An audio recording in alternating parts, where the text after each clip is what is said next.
Sa panahon ngayon, marami ang gustong magsimula ng negosyo para magkaroon ng extra income o para makaalis sa pagiging empleyado. Meron tayong business idea na sa tingin natin ay tatangkilikin ng mga tao at merong potensyal na lalago balang araw. Dahil dito, dumarami ang mga negosyong nagsulputan sa iba't ibang industriya. Pero ang katotohanan, hindi lahat ng negosyo ay garantisadong kikita agad. Walang specific na negosyo na kikita sa lahat ng panahon. May mga negosyong nagtatagumpay sa isang lugar pero nahihirapang kumita sa ibang lokasyon. Ayon sa ibinahaging data ng Philippine Statistics Authority, libo-libong mga negosyo ang nagsasara bawat taon. At ayon naman sa maraming pag-aaral, karamihan sa mga maliliit na negosyo ay hindi nag-survive sa loob lang ng 5 taon. Dito natin maiintindihan na ang negosyo ay hindi nagsisimula at nagtatapos sa business concept o magandang produkto. Maraming mga bagay na dapat mong i-consider kung ayaw mong masayang lahat ng iyong pera. Kaya bago ka pumasok sa pagnenegosyo, mahalagang maintindihan mo muna kung bakit may mga negosyong lumalago habang ang iba ay mabilis na bumabagsak. Ang common na dahilan ng pagkalugi ng isang negosyo ay hindi dahil pangit ang kanilang produkto o serbisyo, kundi dahil sa mga bagay na hindi napaghandaan ng maayos, tulad ng maling lokasyon, kulang na demand, mataas na kompetisyon, walang sapat na kapital, at kakulangan ng kaalaman ng may-ari.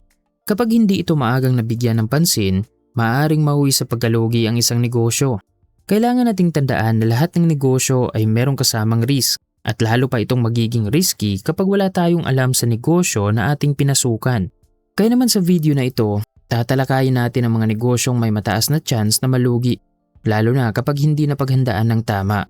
Disclaimer lang na ang purpose ng ating discussion ay hindi para pigilan ka na magnegosyo, kundi para maging aware ka sa mga negosyong mataas ang posibilidad na malugi sa panahon ngayon, lalo na kapag wala sa tamang lokasyon. Marami ang kompetisyon, maliit ang demand sa market at maling paraan ng pagmamanage.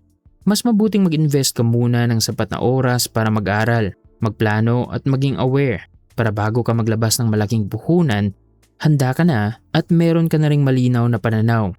Kaya siguraduhin ang papanood mo hanggang dulo ang video at ilista mo rin ang mahahalagang aral. Number 1. Milk tea shop sa lugar na marami ang kompetisyon. Isa sa mga negosyong madalas pasukin ng mga bagong entrepreneur ay ang milk tea shop at hindi ito nakapagtataka dahil nagkaroon ito ng malaking demand sa mga nagdaang taon. Pero dahil sa dami ng gustong pumasok sa ganitong negosyo, dumami rin ang kompetisyon. Halos kada kanto ay meron tayong makikitang milk tea shop at isa ito sa mga dahilan kung bakit nagiging risky ang negosyong ito. Kapag pare-pareho ang menu, presyo at kalidad ng produkto, madalas ay wala ng malinaw na dahilan para lumipat ang customer sa bagong tindahan. Kadalasan, mas pinipili na lang ng mga tao ang brand na kilala na nila o ang tindahang matagal na nilang binabalikan. Dahil dito, napipilitan ang ilang bagong negosyo na magbaba ng presyo o magbigay ng sunod-sunod na promosyon para makahikayat ng customer. At dito nagsisimula ang tinatawag na price war. Kung ang bintahan sa ibang tindahan ay 120 pesos, binabaan mo ng 10 pesos ang sayo. Nagbibigay ka rin minsan ng buy one take one promo o nag-aalok ng malaking discount. At dahil binabaan mo ng 10 piso ang sayo, binabaan rin ng ibang tindahan ang kanila. Sa unang tingin, maganda ito para sa mga customer. Pero sa side ng negosyante, maliit na tubo na lang ang kanyang nakukuha sa bawat basong na ibebenta. Kung dati ay kumikita ka na ng sapat sa 50 cups araw-araw, ngayon ay kailangan mo nang makapagbenta ng 80 cups. Ang mangyayari kapag maliit ang profit margin, mahihirapan rin ang negosyo na lumago. Hirap kang bayaran ang renta, sahod ng empleyado, mga sangkap, utilities, at iba pang mga gastusin. Sa ganitong sitwasyon, kahit marami ka ng customers, hindi ito nangangahulugan na meron ka ring malaking profit. Ang pinakamalaking hamon ng isang milk tea shop sa lugar na mataas ang kompetisyon ay kung paano magkaroon ng stable na dami ng customers. Kung walang pinagkaiba sa kalidad ng produkto at serbisyo, ang gagawin ng mga customer ay lilipat sila sa tindahan na may mas murang presyo. Ito ang dahilan kung bakit maraming bagong milk tea shops ang nahihirapang tumagal sa unang taon ng operasyon. Sa madaling salita, hindi milk tea business mismo ang masamang negosyo, kundi ang pagpasok sa isang market na sobrang siksikan at walang malinaw na competitive advantage. Kaya bago ka mag-invest, mahalagang pag-aralan mo muna ang demand, lokasyon at kakayahang magbigay ng kakaibang value sa mga customer. Number 2. Computer shop. Isa ito sa mga sikat na negosyo noong early 2000s. Maliit pa lang kasi ang meron ng personal computer at internet connection noon sa mga bahay. Kaya napakataas ng pangangailangan para sa internet browsing, online games at paggawa ng school projects. Hanggang ngayon ay hindi pa rin nawawala ang ganitong negosyo. May iilan pa ring computer shop na nag-ooperate, lalo na kung malapit sa mga paaralan o nasa lugar na may malakas na gaming community. Gayunpaman, mas mataas na ang risk ng negosyong ito dahil malaki na ang ipinagbago ng teknolohiya at ugali ng mga consumer. Ang pinakamalaking hamon ng computer shop ay ang patuloy na pagbaba ng demand. Karamihan kasi sa mga tao ngayon ay meron ng smartphone, laptop at internet connection. Kaya hindi na nila kailangang pumunta sa computer shop para mag-browse o gumawa ng mga simpleng online na gawain. Kahit sa gaming, mas marami na ang naglalaro gamit ang sariling PC at mobile phone. So kung konti na lang ang mga customer, tapos meron ka pang binabayarang renta, kuryente, internet subscription at maintenance ng mga unit, mahihirapan ka talagang kumita sa ganitong sitwasyon. Pero hindi ibig sabihin na automatic na malulugi ang bawat computer shop. May mga negosyo pa rin kumikita dahil nakatuon sila sa high-end PC gaming o sa mga karagdagang serbisyo tulad ng printing, scanning at document processing. Pero kung magbubukas ka ng traditional na computer shop na hindi mo na sinusuri ang pangangailangan sa iyong lugar, mataas ang chance na mahihirapan kang makakuha ng sapat na customer para mabawi ang iyong puhunan. Sa panahon ngayon, mas mahalagang pag-aralan muna ang demand ng market kaysa umasa sa modelong naging matagumpay maraming taon na ang nakalipas. Number 3. Ukay-ukay business.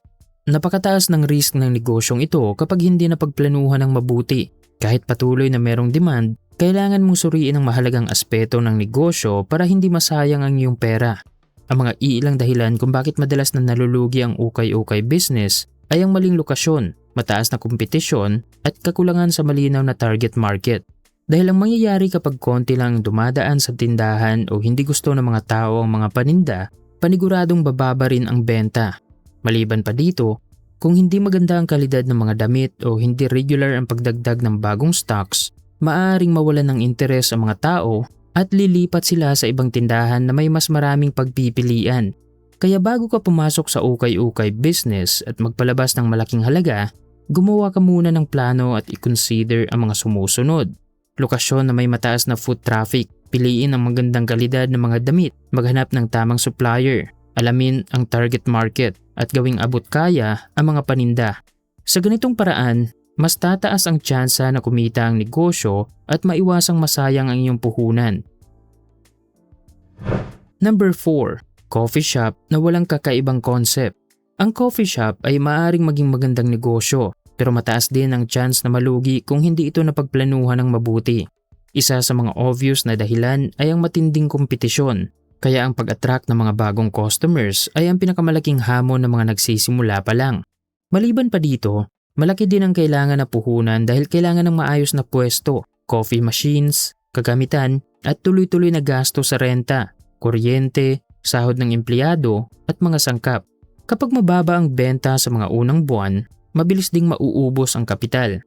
Kaya para sa ilang tao, maaring sayang lang sa pera ang pagbubukas ng coffee shop kung gagawin ito dahil lamang uso ang negosyo at walang malinaw na plano. Sa panahon ngayon, hindi na sapat na basta masarap ang kape para magtagumpay ang isang coffee shop. Dahil libo-libong coffee shops na ang nag-ooperate, mataas na rin ang inaasahan ng mga customer pagdating sa kalidad, ambience at kabuuang karanasan. Kung ang isang coffee shop ay walang kakaibang concept, mahihirapan itong mapansin dahil sa dami ng kompetisyon. Mahalaga na merong kakaibang concept ang isang coffee shop dahil ito ang nagbibigay ng malinaw na dahilan kung bakit babalikan ito ng mga customer. Halimbawa, may mga coffee shop na kilala dahil sa kanilang unique interior design, specialty coffee, locally sourced beans, pet-friendly environment, co-working space, o kaya ay kakaibang menu na hindi madaling matagpuan sa iba. Ang katotohanan sa mga successful na coffee shops ay hindi lamang sila nagbebenta ng kape. Nagbebenta rin sila ng magandang karanasan at isang brand na madaling maalala ng mga tao. Sa negosyo na mataas ang kompetisyon, ang kakaibang concept ay hindi lang dagdag na dekorasyon. Isa itong strategy para makabuo ng loyal na customer base at mapanatiling matatag ang isang negosyo.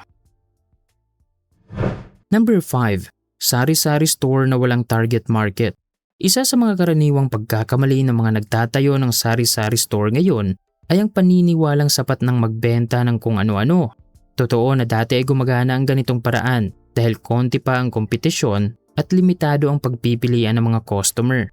Pero ngayon, mas marami ng mapagpipilian ng mga tao tulad ng convenience store, supermarkets, online shopping at delivery apps. Dahil dito, mahalagang isaalang-alang ang pagkakaroon ng malinaw na target market. Kung alam mo kung sino ang iyong pangunahing customer, halimbawa mga estudyante, mga empleyado o mga pamilyang nakatira sa komunidad, mas madali mong maibebenta ang mga produktong talagang kailangan nila. Sa halip na gumasto sa mga produktong matagal ibenta, mas nagiging epektibo ang paggamit ng puhunan at mas mabilis ang pag-ikot ng inventory. Karamihan sa mga matagumpay na sari-sari store ngayon ay hindi na umaasa sa lumang konsepto na mag-stock lang ng maraming produkto at hintayin na merong bibili. Sa halip, mas pinag-aralan nila ang pangangailangan ng kanilang mga customer at dito nila binabase ang kanilang negosyo.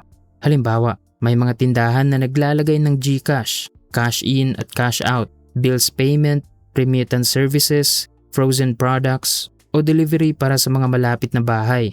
Ang iba naman ay nagpo-focus sa mga produktong mabilis maubo sa kanilang lugar kaysa magbenta ng napakaraming item na bihirang bilhin. Dito natin maiintindihan na ang tagumpay ng isang sari-sari store ay hindi nakabase sa dami ng paninda. Ang susi ay magbigay ng tamang produkto at serbisyo para sa tamang uri ng customer.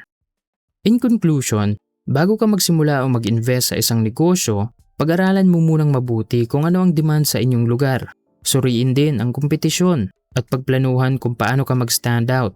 Kwentahin ang puhunan at cash flow, kasama ang renta, sahod, inventory at iba pang gastos.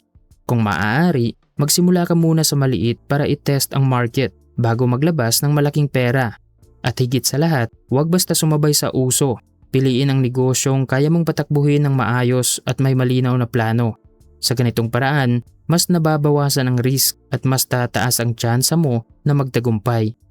Sana ay marami kang natutunan sa video natin ngayon. Huwag kalimutang mag-subscribe para lagi kang updated sa mga bago naming videos. I-like kung nagustuhan mo ang topic, mag-comment ng iyong mga natutunan, at i-share mo na rin ang videong ito sa iyong mga kaibigan.